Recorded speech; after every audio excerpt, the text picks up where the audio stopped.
Welcome to the Mystery Channel, where the veil is thin and the echoes of ancient knowledge speak through myth, magic, and the turning of the cards. That'd be fun too, mandalas. I love mandalas. That's like shamanism 101 that they teach you, the living extension of yourself board. Yeah, that's interesting. You know, I'm really looking forward to hear what you have to say about shamanism. Peruvian one, but I do know a lot about the Celtic Norse because I've taken a lot of their classes and stuff. Yeah. Actually trained by real shamanism is Peruvian. No, but that's also a concept, eh? It's a concept, you know, and here, you know, and I want to fill in that gap, you know, in the future, but I have so much. It's all, you know, people from here, they go to the Amazon, they get an expensive retreats, shamanism for like whatever experience in shamanistic, and those shamans there, they're saying, where are your shamans in Europe? Where are they? Yeah, that's true. There's, yeah. And most Definitely. people don't even know that we have like a shamanic, archaic history in that regards. Very ancient, yeah. Oh my goodness. So that's also one of my goals, to put the European shamanism also back out there, you know, and comparison with between all those. And there's also a big denominator, very interesting. Also with native Indian shamanism and all that, also with the world tree and conceptions. Oh, yes. Yeah, Yggdrasil. That's how you pronounce it. Another very interesting subject is the werewolf. That also comes from the German Männerbunde, from the German man bonds. Yeah. You know, we have this big disadvantage. Let's say it just how it is here, Morgan. That during the Second World War, you know, the Germans really took all those heathen Germanic symbols and they somehow, made that we can never somehow use them again, even though it's bollocks, because it was just a glitch in time. So, but they take our history away. You know, I'm very mad about that always. You know, but yeah. And even if you say German, people like, ooh, they were like, we are Germans. Yes. There's a lot, even with a lot of the occult stuff. I know they call it occult for the Germans, but a lot of that stuff they took away too, that you can never use again. Otherwise, you're Nazi or, Satan worshiper or whatever, even though it was never originally intended for that. That's also with Norse heathenry and all that. You know, you have to apologize why you are for Odin and all that, you know, and certain idiots do take that symbolism away, you know, but we have to stand strong in that regard, you know. It's a shame, and that's also why our history somehow get swept under the rug. Of course, Christianity also did that already, but now Christianity also has to go. That's actually true. That's what's happening now, is they're doing the same thing, getting rid of it. Yeah, everything under the rug. Yeah. You know, but it seems like that we cannot be proud of our heritage. And then, if we can talk about Celtic heritage, that's okay, but don't go too far into your own. You know, that there's also, you know, I really cannot handle that idea of that we cannot somehow enjoy our culture. Oh, yeah. I'm well aware of it, especially from America. You can't say you're from anywhere. You're just American. Because even though my mom, they're all from Ireland, so my mom was the first person in her family born in the United States. But yet she's not allowed to say she's Irish. You know? But isn't that crazy? Would you ever allow someone who said, I am Iraqian, I am Turk, or who in his right mind would have anything against it? But why can we not say it? It's crazy. It's covert racism. Yes. I will tell you how it is, Morgan. Yeah. And not racism, other races, no, by our own. It's, so true. No, we had here in Belgium, we had a very good heathen movement, you know, and from the political far extremist leftists, they really took pictures of everyone. They shamed them like they were neo-Nazis and all that, just because they were using the traditional Indo-European colors, red, white, and black. You know, and they totally shamed them. They had a lot of ugly meanings from people. Oh, they are like Nazis. No, you know, that's so. I don't even know how we got here, but that's always a shame that we somehow cannot say or be proud. And what is proud? You can be proud silent, or you don't have to be proud to stick a flag under someone's nose. If you are feeling like doing that, you don't believe in what you are and all that. You know, that does not have anything to say. Or someone, I'm heathen, and then let's hang Thor's hammer so big as possible. Yeah. and have a tattoo on your forehead. Okay. Oh yeah. Why? Here, what is in your heart, that's the most important. Exactly. No, it's true. And that's what we were talking about. Yeah, like starting with the Germans and everyone taking away the symbols that had nothing to do with, yeah. Yeah, I know. We came here via the shamanism. Oh, yeah. That those people in the Amazon said to people I know, where are your shamans? You should be ashamed. Or they crazy when they're sleeping. Yeah. Oh, yeah. That's right. Yeah. Well, that's what they're doing that more now. I know my friend, she went further along the shamanism path than I did. And they actually have like in, the Peruvian shamans are the ones that have been in the mountaintops for so long are actually starting to come down and teach it. So it's not lost or forgotten because it's about to be died out, because they don't keep good records. Yeah. So I thought that was interesting too. Is at a time when most people, you can't talk about things, you can't do this and that. They're actually spreading their words and their beliefs more. Yeah. That's how I was able to learn the Chumpi stones finally, and I got my own set of Chumpi stones. So because it's something that wasn't done except for by shamans. So that's really interesting. There's always this link with shamanism and hypnosis or trance because they're all in a trance, and if you can you imagine how that can work, I as a hypnotherapist and I also work with that stuff, but of course most of time in a therapeutical way. People come with me with anxiety, so I have an expertise in everything to do with depression and burnout, anxiety, trauma, PTSS, and then of course everything to do with results. I coach professional sporters, celebrities here from Belgium, sportsmen, and all that. I see myself often as a shaman. I work with the same stuff, but often now also from the international world, since people know me from my books on the Petit Normand and my knowledge about myth and all that, what I'm doing, people are calling me to do hypnosis for experiences in regards of symbolism, Freemasonry or tarot or whatever, So that's one thing. So then I can really be a shaman in that regard because I will make a little ritual. I do the trance. I make them travel in their head with a myth or something like that, But then that's really my playground. But just in my cabinet, I'm not a shaman. I'm secretive for myself a shaman, but people come with me with normal day problems. But I still somehow I guide them as a shaman through life. I take them in a little ritual, My cabinet though is full of symbolism, but it's quite silent. I'm sitting in the east. People will not know. Those are important factors and all that. So I will bring the light. I have for myself some hidden clues of Freemasonry within my cabinet, which I'm always between the compass and square. As an energy. Oh, I like that. But besides that, the trance and the state people can reach with focus, with hypnosis, temple sleep, as the Greeks started to be, meditation. It's for me, it's somehow one and the same. Focus. And can you imagine, back then, and if you can make it more theatrical, that you really have an experience, how life-changing that can be, and I for myself as a Freemason, we do initiation, so you do rituals, and all people are involved. Somehow you step into a lively myth. That's what we actually do often. So the myth of stone gills, medieval. That's pretty cool.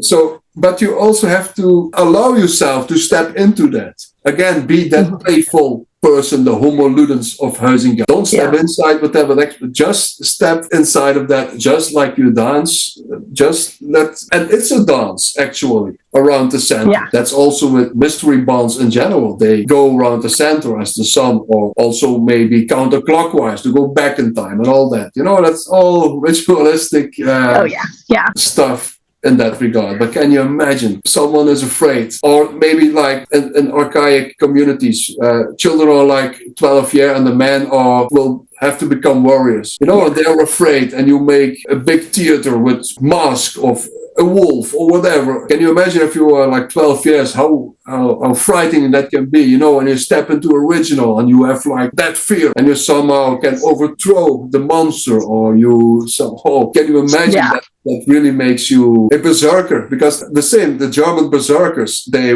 started to sing, they brought themselves into a trance, they did rituals 3 days on a row. Can you imagine if then the gate goes open? Then you have trouble, you know. But can you imagine how life-changing that can be if people take to a process which is mysterious in the moment, but also intense. Yes. And that's something I luckily to experience within Freemason, you know. But there are other things to do that, you know. There are also good initiatic Wicca stuff, I find often, if you meet the right persons, you know. But there is something, you know, in regards of shamanism, have a ritual, a symbol, leading myth, and a deep experience, you know. And I think that this is being human at the real core. Yeah, no, definitely. Yeah, I agree with that. Yeah, and then you can experience something really not material. That's because it's very spiritual. It's very what you're dealing with. Yeah, absolutely. And it's important, what, like you said, the fears and stuff, what's coming to the surface for you when you're experiencing it.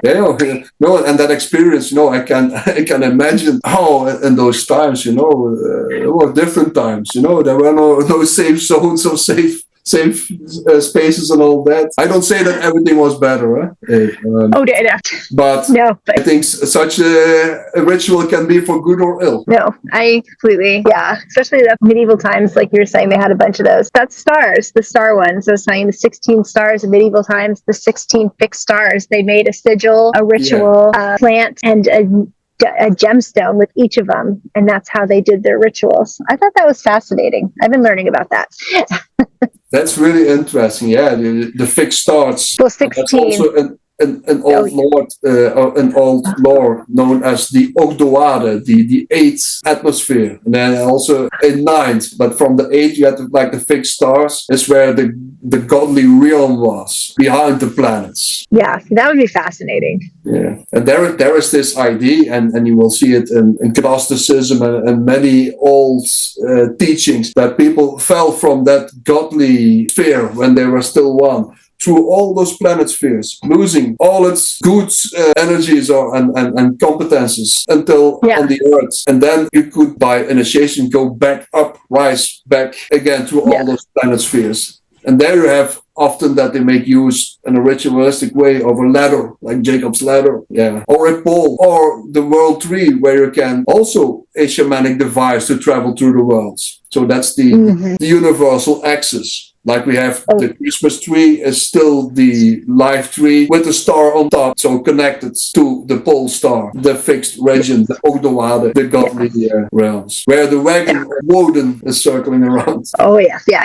And I do know. Yeah, that was always fascinating. I like that stuff. That was interesting, especially with the stars, too. I feel like that's a really forgotten one. Now, in this day and age, like you're saying, all of that's just forgotten. You know, and that's also the big denominator. You know, people try to figure out wherever on Earth, and they look like towards the sky, and they're like observing, okay, this change, they somehow try to glue it all together and something reasonable or tangible. And then, you know, there is the same structure. You know, there is some different cultural flavor, but there are always the same structures in there. And that on its own is deeply human. Yeah. And I'm really fascinated by that, you know. And each way I'm looking at that holistically, you know, how to see that psychologically, sociological way, anthropological, philosophical way, you know, we should have it all together. Oh, yeah, definitely. That's fascinating. So, you know, like the Egyptians, they had like a goddess who was standing on top of them, like the skies and all that. You know, that's they try to figure out what the fuck they are landed in. Oh, yes. But I know who you're talking about too. The goddess of the skies and stars. Yeah, you know, and that's fascinating. You know, how people work with the same. There is something inside of us, you know, and each local flavor in its own right mind. That's also, you know, there is this an author, you know, the way he writes is not it's difficult, but what he has to say in that regard, in the view of the perennial philosophy, is René Guénon, a Frenchman. He was also a Freemason, but he was really initiated in so many movements around the world. He was a Martinist. He was initiated in India, and he died as a Sufi in Egypt. But he has also this picture of the wheel, because that's also a recurrent theme in all cultures. The wheel as the year cycle, but also as a depiction of the sun. But he said, okay, if you have like the wheel with all the spokes, so the wheel that we know from the tarot as well, so the wheel of fortune. We will talk a lot of the wheel of fortune.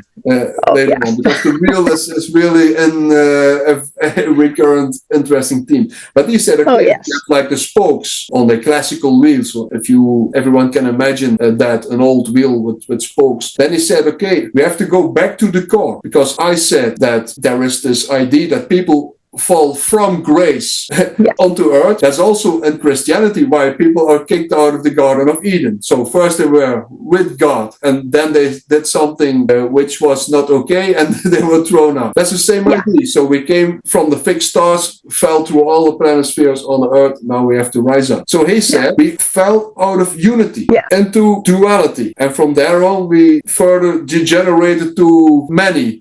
So we came from the holy center of the wheel, and we somehow were blown away to the outskirts of it. If you see the wheel on a tarot cards, on the outskirts, there's the king, there is the beggar going up, so it's like a cycle. So that also depicts that the holy core, or in the centrum where people fell out, they come on the outskirts, and in the outskirts, there you have the time. So when you have time, you will end. That's better. You had options to go back to the core. But then you had to connect the people who still know how to get back to the core. And then we come back to our mystery bonds, you see? And they can give you initiation, give you the experience over time and space with where we fell from. So he says, each spoke of the wheel, you can go to the center. And each spoke of those wheels are universally, couleur locale, their own cultural flavor. So it could either be that you have a Germanic initiation, Freemasonry is one spoke, Native American is one spoke, each in its own right, but important for those people who are in that cultural era to do it with their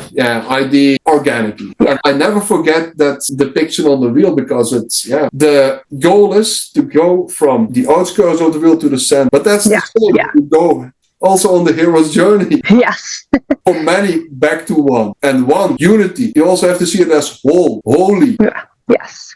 So people think as they hear holy, that this is a word from Christianity. No, that's not true. German kings, they were called Helgi, the godly fluence, which everyone knows karma. So we in the Western world also talk about karma, which is great. But we had our own perfection of perception of karma, which was our Heilage. And Heilage was a godly fluence, which you could deserve by acting virtuous. For instance, like what's in the Germanic world somehow got out of certain writings, the 9 noble virtues. I give you an example, but we can say a lot about that in a historical context, but whatever. So, but we can also talk about the classical virtues. So by be as your gods, or be virtuous, or do something like a person who is good. Good is also related to God, so that's conceptual one and the same. So if you do good things, your Heilage goes up, your godly fluence, you score more points, more social credit.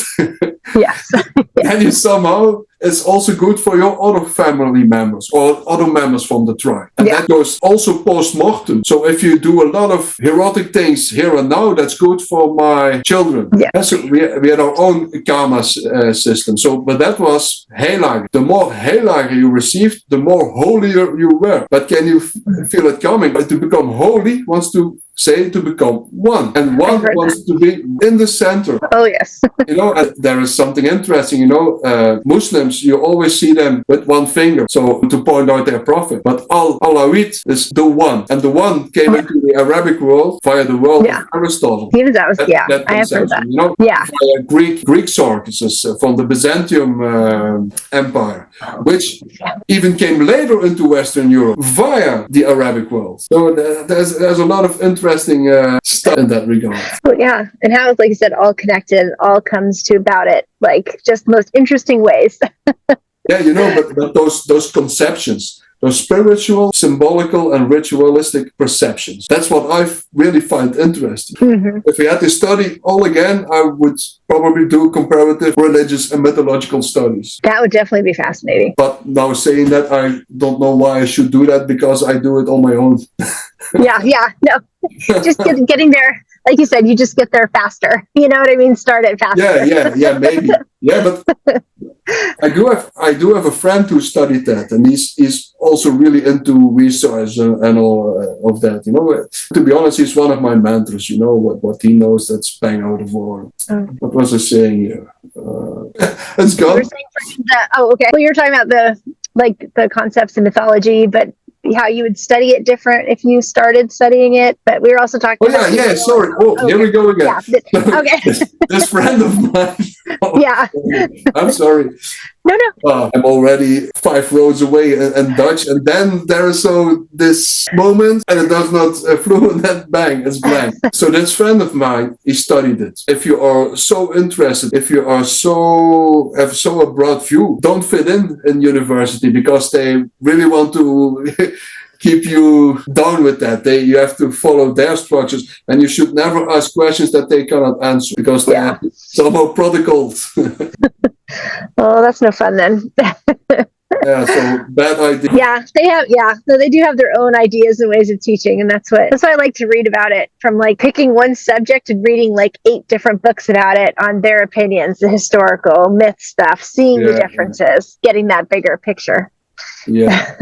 You know what I do find very important, make up your own mind, but also set what you think once in a while also to test. Oh yeah. As times changes, you get another view, you know, and that's good. It's not something, you know, searching for truth. That's good in and on its own, but you know, what you today receive as true, maybe there is some new information or whatever, or second opinions, and it might be not true, you know, and that's the way it goes. Don't have too big ego in that regard, you know, because if you're a true speaker, it's a dynamic playing field, you know. No, and people come at it too from different angles as well, like the subjects and what they find history in the time period. Especially since we're talking about medieval times, I've really dived into different lectures and books about the medieval times and the Templars. Although this one guy, all he likes talking about with the Templars is the Ark and Jeremiah, the prophet who hid the Ark. You know, opinions. And that also, again, has interesting links to the Temple of Solomon. Yes, because that's where they say he stole it from there, and before the Syrians destroyed it and then hid it somewhere. It's just... It was behind the veil. It was behind the veil. Yes, exactly. Oh, that's really interesting, you know. Yeah, I thought so. Nobody really talked about that aspect of it, but like you're saying, everyone's different on how they whatever that's called. See, I can't even think of the English word, and I think English. How they portray it, how they show it. There's a word for that now. I can't remember. I understand you. I hope all the listeners will understand, you know, and otherwise they can ask it later on. Yeah, exactly. And 2,000 emails to Morgan. Yeah, exactly. Here's the word you're missing. Yeah. No, we will tell it on our social. So also follow us on our social for rectifications later on for funny things and strange things we say. Exactly. Yes. Because you have to stay alert with us as well. Mm-hmm. So now and then we will test you if you're not fall asleep. Exactly. Yes. Yeah. Quiz at the end. Okay, this was it for today again. Yes. So everyone, follow us on our socials and see you next time. Yes, like, subscribe. Have a great day. Bye. Bye.